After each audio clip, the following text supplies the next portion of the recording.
What's going on, guys? JSGC here, and we are here for another Manchester City transfer update. We are rolling out daily Manchester City transfer updates throughout all of the summer transfer window for you guys to enjoy, so do make sure you have subscribed to stay up to date first and fast with all the latest Manchester City transfer news every single day on YouTube. Also, don't forget social media links, they're in the description below and sliding across at the bottom of the screen if you want to go and follow me on my Twitter and Instagram. My email also in the description below too if you want to hit me up for any sponsorships for any videos or any general business inquiries. Do leave a thumbs up as well if you do enjoy this video. 500 likes once more is the aim, so any help towards that would be much appreciated. And also don't forget as well to let me know your thoughts on what you make of these transfers in the comments below. Lastly, this video is sponsored and it's brought to you by OneFootball. This video is brought to you by OneFootball. If you want to download the OneFootball app, all you need to do is press the link at the top of my description, which will take you forward to where you can download this app. The OneFootball app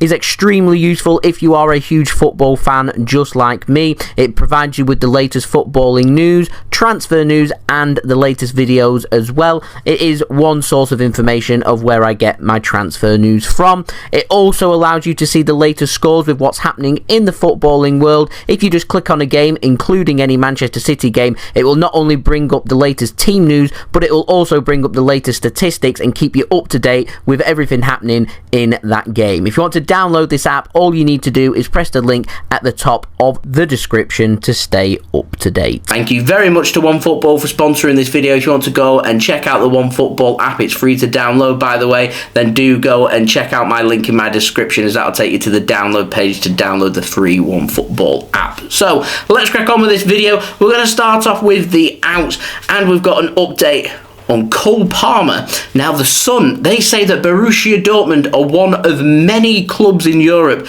that have inquired to Manchester City to take Cole Palmer on loan. It is thought that Borussia Dortmund are wanting to strike a deal before transfer deadline day. However, Pep Guardiola has said he doesn't want to lose Cole Palmer this summer. Now, I would reject this purely because our squad depth is so thin. So we need our quality young players like Cole Palmer to be staying at Manchester City, because there are going to be minutes out there. We're allowed 5 substitutes this season, so keeping hold of these young players has to be key, not letting all of them leave. We've let an abundance of young players already leave, so we're at a point now where we're at the best of the young players at Manchester City that are there right now, and Palmer's included in that, and I think it'd be a big blow to lose him. Now, I think a move to Dortmund, if there was to give him regular minutes, would be great. I'd even consider perhaps even a 2-year loan if we was to explore a loan move for Cole Palmer, or even a potential option to buy for them with a cheap buyback clause, because Dortmund are excellent at producing young players. They're excellent at making young players even better. Give them 2 seasons or so in the Bundesliga playing regular minutes. When you've got the quality like Cole has, then he certainly could make it, and could make it big. However, like I said, the concern is there with the depth that City have got, and losing someone like Cole Palmer will be devastating for us. And if we do let Palmer leave and he does go to Borussia Dortmund, we do play them in the Champions League, and I 100% would not be allowing them to be able to play Cole Palmer, because the last thing we want is a sticky situation in the Champions League because of a player that's ours out on loan there. But on the other end of that poll would be that, of course, that Cole Palmer would get some regular minutes and would get a fantastic experience playing in a competitive game against an excellent football team in Manchester City. But from my own selfish point of view, I'd rather Cole Palmer, if we did loan him to Dortmund, didn't play in the 2 matches that we have in the group stage against them. And if you want to go and check out my reaction to the Champions League draw from yesterday, including my thoughts on City's group play in Sevilla, Dortmund, and also Copenhagen, then do go and check out my video that is on my channel if you want to go and check that out. Now, moving on, we've got another youngster to speak about, and it comes in the form of an update on Luke Mbete. Now, Richard Sutcliffe at The Athletic, close to the Sheffield club, but he's reporting that Luke Mbete is set to sign for Huddersfield Town on loan for the season. To me, that's another blow to our squad depth. Who's going to be 5th choice centre-back at Manchester City now? Could it be Rodri? Could it be Calvin Phillips? Could it be Kyle Walker? Lots of options, of of course, but Man City running themselves down to the bare bones when we've got quality young players like Palmer, like Luke Mbete. To me, got to be doing more to keep hold of them, but it's finding that really nice balance, isn't it, really, between regular first team football and acting as support for the Manchester City squad. It's just the problem we've had is we've sold so many young players that we're just not left. We're left with players that basically aren't of the standard that City are looking for in their first team squad, or having a really small squad. And if you want to compete for all 4 trophies, it becomes very difficult, and put in a Winter World Cup as well, and it becomes nigh impossible.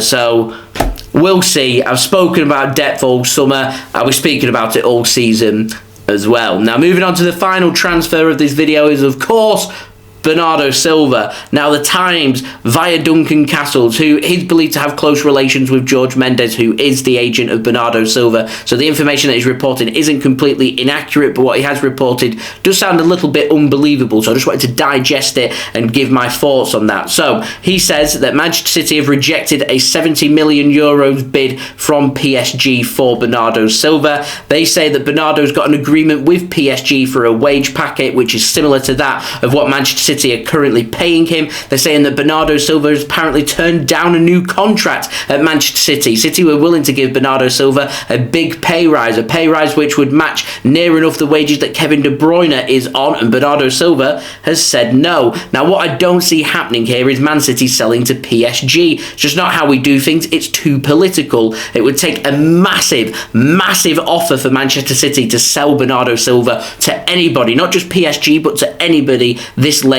in the window. We're getting to a point where it's a little bit too late for us to find a quality replacement for Bernardo Silva. We could still find a replacement. There are lots of options out there. They're just not going to be that good, and to me, we would be wasting money, and I think we're better off if it means missing out on 30 or 40 million euros a season down the line to keep hold of Bernardo Silva. Then I would take that risk. If Bernardo does want to leave, it should have been expressed and declared much earlier in the window, and the clubs chasing him should have made their move much earlier in the window. To leave it right towards transfer deadline day, it's ridiculous, and City just aren't going to sell. I am very confident that Bernardo Silva stays at Manchester City this summer. Could be a different question in the winter, in the January transfer window, but we don't tend to do much business, particularly when it comes to big player sales either. So I reckon we're looking at this again in 12 months' time. Potentially PSG, more than likely Barcelona making their move, and with him having 2 years left on his contract rather than 3 years like this summer, he'd be available for a cheaper price next summer than he would for this summer and become a little bit more affordable. I'm still hoping that Bernardo Silva will want to stay at Manchester City. Still hasn't made any comments about anything, and I'm hoping that he will sign that new deal. But if what Duncan Castles is reporting, it's believed that he isn't going to sign that new contract, and if that is the case, then that's very disappointing and a tough pill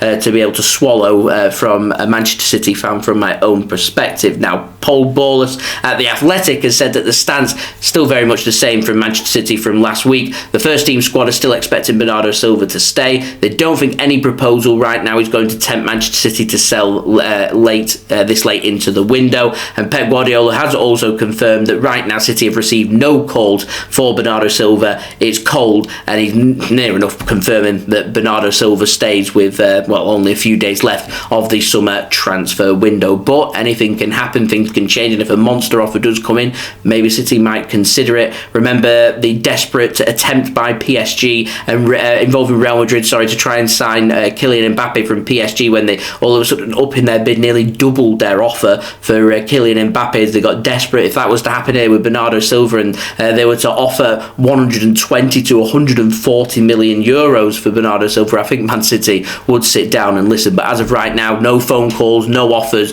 Bernardo Silva stays at Manchester City. So there we go, that has been the video. I hope you enjoyed the video. If you did enjoy this video, leave a thumbs up so I know that you enjoyed this video. 500 likes is the aim, so any help towards that would be much appreciated. Also, don't forget as well to let me know your thoughts, what you make of these transfers in the comments below. Don't forget to subscribe to my channel as well. Daily Manchester City transfer updates coming throughout the rest of the summer transfer window. We will be back in January with daily Manchester City transfer updates as well once the winter window does open. So do make sure you have subscribed for all the latest Manchester City transfer transfer news first and fast on YouTube. Also, don't forget social media links. They're in the description below and sliding across at the bottom of the screen. If you want to go and follow me on my Twitter and Instagram, my email also in the description below too. If you want to hit me up for any sponsorships for any videos or any general business inquiries. And lastly, do go and check out today's video sponsor, OneFootball. OneFootball will keep you up to date with all the latest football news, transfer news, latest scores, results, statistics, live league tables, and all your good footballing needs. It's a free app to download, and anyone that does download OneFootball using my link does help to support the future content created here on my channel. It does keep these videos coming for you guys. So thank you to everybody that has downloaded OneFootball using my link, and thank you to anybody if they do go and do that. That would be much appreciated. And I'll see you all again tomorrow for the next daily Manchester City transfer update. So I've been JSGC. Thank you everyone for watching. I hope everyone is safe and well. Peace. Ciao for now.